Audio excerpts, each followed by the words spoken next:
whether it's fishing, aquaculture, recreation, or any number of marine activities.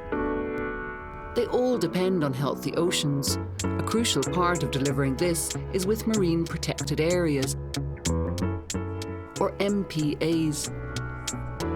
Policy expert Ellen MacMahon has worked on MPAs in New Zealand and the UK before returning to Ireland. Ellen, tell me, what is a marine protected area? So a marine protected area is essentially a geographically defined area and it's protected through legal means for achieving stated conservation objectives, so conserving a wide range of features or habitats and species. So you have everything from, I suppose, a low level of protection where you would allow a lot of activities in an area, right up to your strictest type of protection, essentially no take zones. Why do we need marine protected areas? Because the ecosystem operates in kind of such a delicate way and everything is interconnected, that if you protect, for example, a fish nursery habitat, you have such a beneficial impact then on everything that relies on that. So our foraging birds, cetaceans, and then obviously as well there's a climate benefit to MPAs. Seagrass, for example, sequesters 35 times more carbon than tropical rainforests. So the climate benefits of that habitat alone are massive.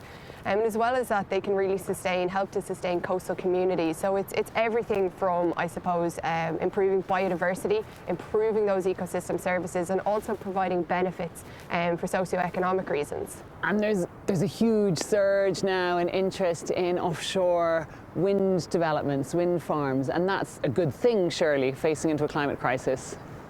Absolutely, it is going to be a really important component of decarbonising our economy, but we need to be careful here that we're not doing it to the detriment of the biodiversity emergency. These are two interlinked emergencies that we have, so let's make sure that we get the protection right and that we're also getting it right for, decarbonising our economy.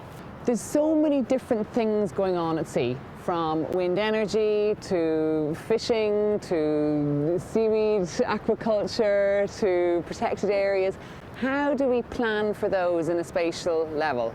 On a European level, there is a directive and an obligation for us to develop what's known as a marine spatial plan. And basically, that's a way of analysing and deciding what activities go where in our marine environment. We have to ensure that these plans contribute to the preservation and the protection and the improvement of the marine environment. And by leaving MPAs outside of that process, which has happened in Ireland, we're not really meeting that objective of what they should be doing.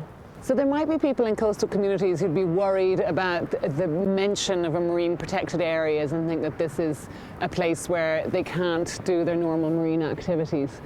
Are there benefits for coastal communities in having marine protected areas?